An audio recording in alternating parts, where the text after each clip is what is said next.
नमस्कार my dear students, मैं S के माथुर G2S एकेडमी में आपका स्वागत करता हूं। आज मैं बात करूंगा आपसे UP PSC UP triple SC जो आपका रिज़ल्ट आया है जेई का, उसमें बच्चे कंफ्यूज हैं, काफ़ी कॉल कर रहे हैं, कमेंट कर रहे हैं कि चॉइस फिलिंग को लेकर डिपार्टमेंट का प्रेफरेंस क्या दिया जाएगा। तो मैं आपको बताऊंगा कि किस डिपार्टमेंट में क्या काम होता है। वो नॉर्मल मैं आपको चीज़ें बताऊंगा, डिपार्टमेंट में क्या वर्क होता है और प्रेफरेंस क्या होगी वो भी मैं आपको बताऊंगा, और कैसे आप अपने अकॉर्डिंग चीज़ें भर सकते हैं। आप अपनी कंडीशन देख लीजिएगा कि कहाँ आप जाना चाहते हैं। और ख़ास बात एक चीज़ और बताऊंगा कि जो बच्चे पहले से जॉब में हैं, कहीं पे जो बच्चे पहले से जॉब में हैं, अच्छी जॉब में है, जैसे सेंट्रल गवर्नमेंट की जॉब में है, सेंट्रल गवर्नमेंट में हैं आप लोग, तो अगर आपका सिलेक्शन हुआ है तो आप ये जेई ज्वाइन करना चाहते हैं अगर यूपी में, तो अलाउंसेस काफ़ी कम हो जाते हैं, आपकी सैलरी में लगभग 10,000 का डिफरेंस आ जाता है। ठीक। दूसरा जो रीज़न है सेंटर और स्टेट में, सेंट्रल में आपका पॉलिटिकल प्रेशर कम होता है, स्टेट में पॉलिटिकल प्रेशर काफ़ी ज़्यादा होता है। तो वो चीज़ें आप देख के अपना समझ के डिसीज़न लीजिएगा, क्योंकि इसमें सीट्स जो होती हैं वो एक बार अगर आपने फिल कर दी तो फिर दोबारा वो वेस्ट चली जाती है अगर आप ज्वाइन नहीं करते हैं। अगर मतलब एक बच्चा बेरोज़गार रह जाएगा। इस समय आप देख रहे हैं अनएम्प्लॉयमेंट कितना ज़्यादा है। 2016 की वैकेंसी अभी ज्वाइनिंग नहीं हुई है, 2018 की आप लोगों की वैकेंसी कितना लेट हुआ है। ये सब पिछली गवर्नमेंट की वैकेंसीज़ हैं जो अभी क्लियर नहीं हो पाए हैं।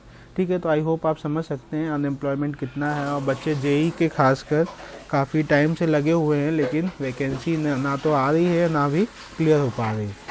तो इसमें मैं आपको डिपार्टमेंट वाइज बताऊंगा किस डिपार्टमेंट में क्या काम है और आपको किस हिसाब से डिपार्टमेंट चूज़ करना है। तो ये देखिए, आपको जैसे पता भी होगा कि डिपार्टमेंट में जो बच्चे सेलेक्ट हुए हैं, आपका जो डॉक्यूमेंट वेरिफिकेशन है 22/8/2023 से स्टार्ट है और 13/9/2023 तक चलेगा। 13/9/2023 तक चलेगा। टोटल स्टूडेंट्स जो बुलाए गए हैं वो आपके 4, 5, 6, 8 इतने नंबर ऑफ़ स्टूडेंट्स बुलाए गए हैं। तो ये आपको पता ही होगा, ये बताने की ज़रूरत नहीं है। और ये भी आप जानते हैं कि ये जो आपका विज्ञप्ति आई थी, ये इस विज्ञप्ति में आपका विज्ञप्ति संख्या आपको पता ही होगी। और इसमें जो 1457 टोटल पद जो हैं 1477 हैं और बुलाए गए हैं 4568। ठीक है, तो ये आप रेशियो पता ही होगा कितने टाइम्स बुलाए गए हैं। लेकिन इसमें जो बच्चों का कट ऑफ आया है वो कट ऑफ बढ़ेगा अभी, उसका भी मैं एक आइडिया दे दूंगा डॉक्यूमेंट वेरिफिकेशन के बाद। चलिए मैं चलता हूँ डिपार्टमेंट की तरफ और आपको बताता हूँ कौन सा डिपार्टमेंट आपके लिए सही रहेगा। और जो सेंट्रल गवर्नमेंट की जॉब कर रहे हैं यूपी में आके, देखिए रिस्पेक्ट नहीं मिलती है, पॉलिटिकल प्रेशर होता है, कास्टिज़म होता है और लिंग भेद होता है, मेल फीमेल में भी भेद होता है। तो वो सब चीज़ें आप सोच समझ के, क्योंकि कई लोगों का कॉल आया है, अच्छी अच्छी जगह है, वो लोग साइंटिस्ट DRDO में हैं, भारत में हैं, या RBI में हैं, या SSC में हैं। तो SSC में अगर आप BRO वगैरह में हैं तब आप स्विच कर सकते हैं, लेकिन जो जॉब में है उनको NOC देनी पड़ेगी। ठीक है, हाँ, NOC का भी प्रोविज़न है, NOC लानी पड़ेगी। तो विज्ञापन संख्या आपको पता ही है, 4 एग्ज़ाम 2018। ये ठीक है, सामान्य चयन जो कि 2018 की है, उसका आपका डॉक्यूमेंट वेरिफिकेशन होना है।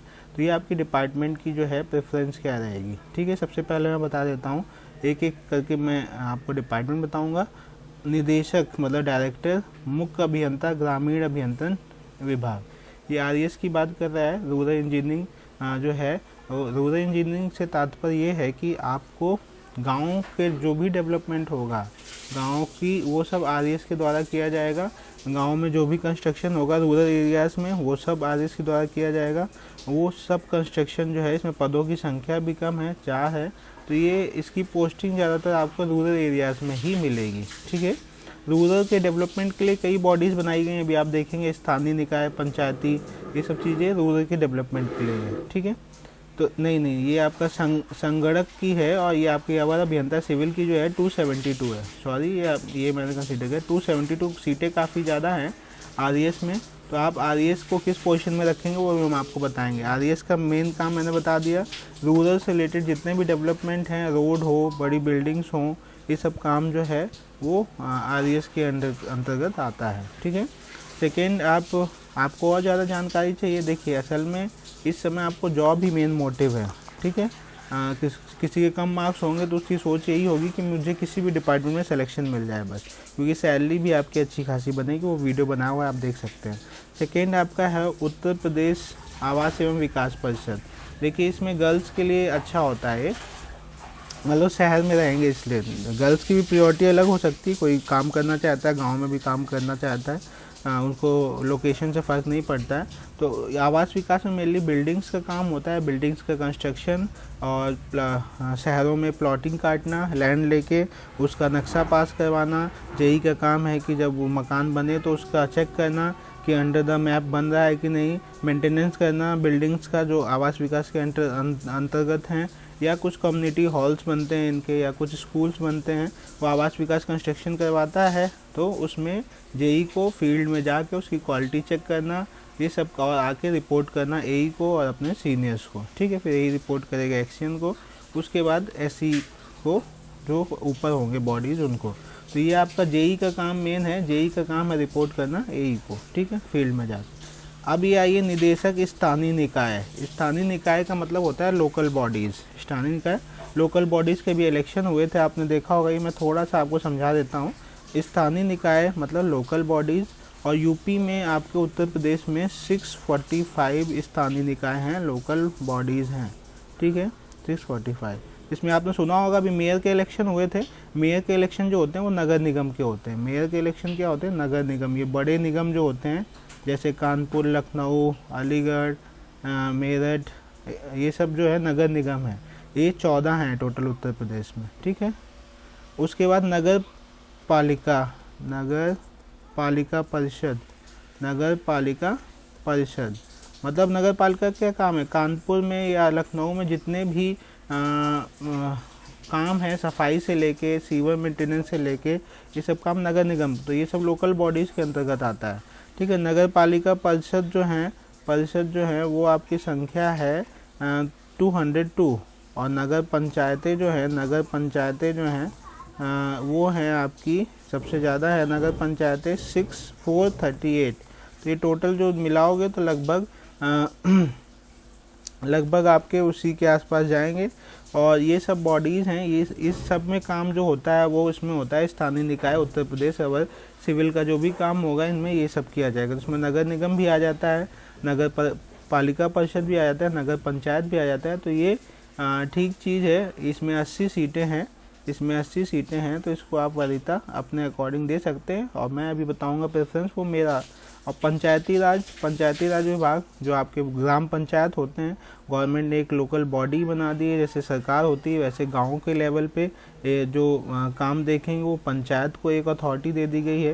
पंचायत के अलग अलग सदस्य नियुक्त होते हैं। तो जितने भी पंचायती राज में काम होंगे वो सब काम जो होगा ये विभाग करेगा, ठीक है। इसमें 42 सीटें हैं। तो ये भी मतलब आपका पंचायती राज मतलब जैसे आपका स्कूल का रेनोवेशन हो गया, ठीक है, जो प्राइमरी स्कूल होते हैं। पंचायती राज में आपका जो वहाँ पे असेंबली हॉल बनते हैं, शौचालय बनते हैं, अभी जितने भी शौचालय बने हैं गांव में वो सब किसके अंतर्गत आए होंगे, पंचायती राज के अंदर। जो सड़कें बनेंगी, नालियाँ बनेंगी, वो सब इसमें आएंगी। इसमें सीटें 42 हैं।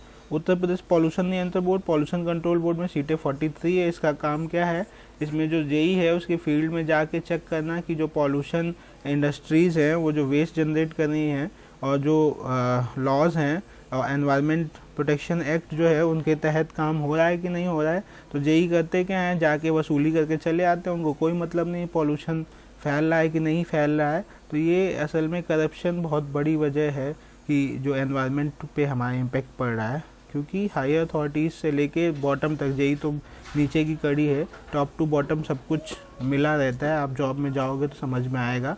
और आपको अगर ये वीडियो यूज़फुल लगे माय डियर तो लाइक और शेयर ज़रूर करिएगा और कमेंट करके बताइएगा कि आपके लिए ये इन्फॉर्मेशन जो मैंने दी है यूज़फुल है कि नहीं। नेक्स्ट, प्रमुख अभियंता सिंचाई एवं जल संसाधन विभाग, ये इरिगेशन से रिलेटेड है। अब इसमें जल संसाधन विभाग भी जोड़ दिया गया है, पहले केवल सिंचाई विभाग था। तो इसमें सीटें भी अच्छी खासी हैं, 237 हैं। सिंचाई विभाग आपको शहरों में भी मिल जाएगा और आपको गाँव में भी मिल जाएगा। तो ये आपकी 237 सीटें हैं, जिसमें आप अपनी प्रेफरेंस जो है अभी मैं बता दूंगा। सिंचाई से रिलेटेड जितने भी काम होते हैं वो सब यहाँ पे वर्कशॉप हो गया, बैराज हो गया, ये सब काम जो होते हैं और इसमें जो इरिगेशन का कैनाल होता है उसका जो क्लीनिंग हो गया, उसका कैचमेंट एरिया या उसको पक्का करना है, लाइन्ड कैनाल बनाना है, तो वो सब काम जो होते हैं वो जेई के होते हैं। प्रमुख अभियंता लोक निर्माण विभाग पीडब्ल्यूडी, ठीक है। बहुत सारे लोग जो वर्किंग होंगे वो उनका भी सिलेक्शन हुआ होगा, वो केवल इस डिपार्टमेंट के लिए आएंगे। तो उनसे एक रिक्वेस्ट है कि आप जब चॉइस फिलिंग करेंगे तो केवल एक ही चॉइस फिल करिएगा, पीडब्ल्यूडी, अगर आप अच्छी जॉब में हैं तो सीट वेस्ट मत करिएगा। आप इस पर सेलेक्ट करके केवल एक चॉइस डालिएगा। अगर आप इसमें आते हैं तो आप कंसीडर किए जाएंगे, नहीं तो आपकी जो सीट वैकेंसी है वो वेस्ट नहीं होगी, किसी एक बच्चे का सिलेक्शन हो जाएगा। इसमें सीटें 108 हैं, तो इसकी जो चॉइस होगी वो फर्स्ट चॉइस ही होगी। पब्लिक वर्क डिपार्टमेंट में आपका मेनली रोड का काम होता है, ठीक है। इसमें भी दो बटे हुए हैं, शहर और देहात। तो मेनली इसका शहर में ही काम होता है, कानपुर नगर या कानपुर देहात में भी काम हो सकता है। Public work department mainly roads का काम होता है, और भी प्रोजेक्ट लिए जा सकते हैं, ऐसा नहीं कि केवल रोड का ही काम होगा, और भी प्रोजेक्ट्स लिए जा सकते हैं।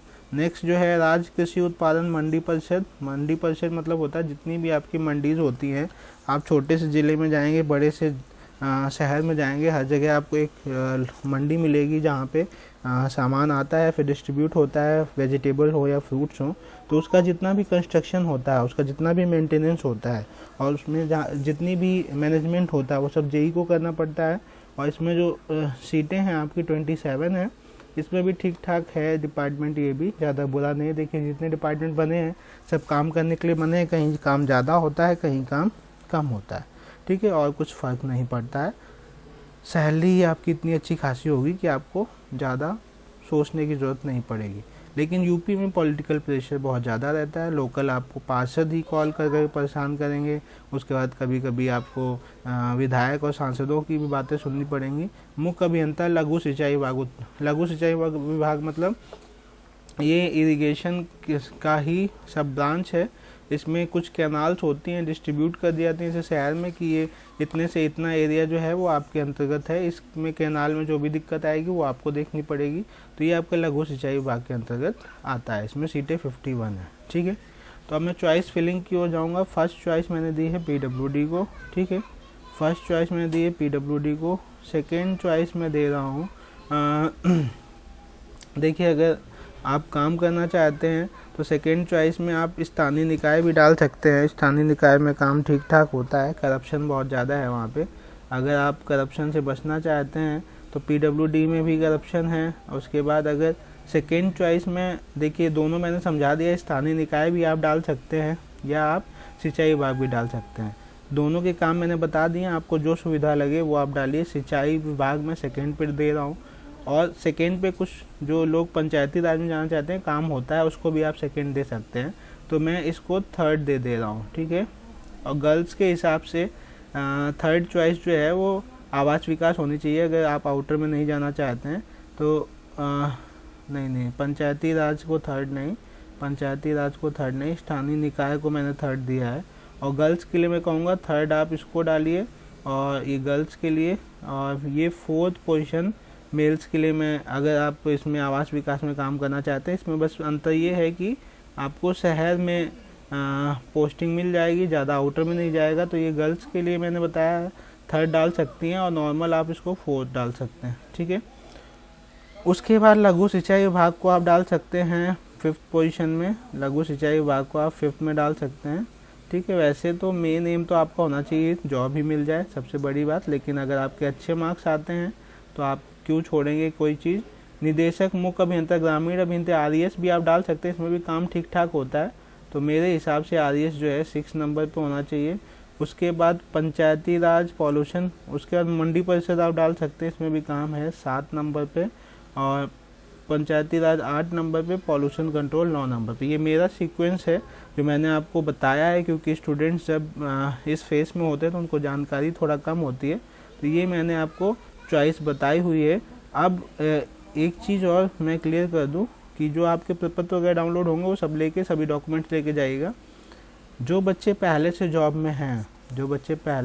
में हैं उनका बहुत लोगों का सिलेक्शन हुआ है यूपी SSSC 2016 में। अगर आप केवल पीडब्ल्यूडी के, मेरे पास एग्जांपल हैं कि एक सीनियर थे मेरे, वो IES थे, आईएएस थे, वो भी इंडियन रेलवे में। उन्होंने क्या किया कि जो यूपी पीएससी एई जो हुआ था उसमें उनका सिलेक्शन हुआ, 2013 में भी हुआ, उसके बाद भी हुआ। इन्होंने इंटरव्यू भी दिया बाकायदा और सिलेक्शन भी लिया, लेकिन ज्वाइन नहीं किया। अपनी एआई या यूपी रैंक बढ़ाने के लिए उन्होंने ये सब किया। देखिए, इससे कुछ हासिल नहीं होगा। आप इतने अच्छे पद पे हैं, और एक अगर आप सीट बर्बाद कर रहे हैं किसी की, वो आपकी जगह कोई और नौकरी कर रहा होता तो आपको तो नहीं जानता वो, लेकिन उसको नौकरी तो मिल जाती। आपने तो ज्वाइन भी नहीं किया। ऐसे कई लोग होते हैं जो सीट बर्बाद करते हैं। मेरे जानने में 6-7 लोग हैं, ठीक है। तो अभी जो सिलेक्शन जिसका हुआ है उसमें भी कई लोग होंगे, तो आप पूरी चॉइस मत फिल करिएगा।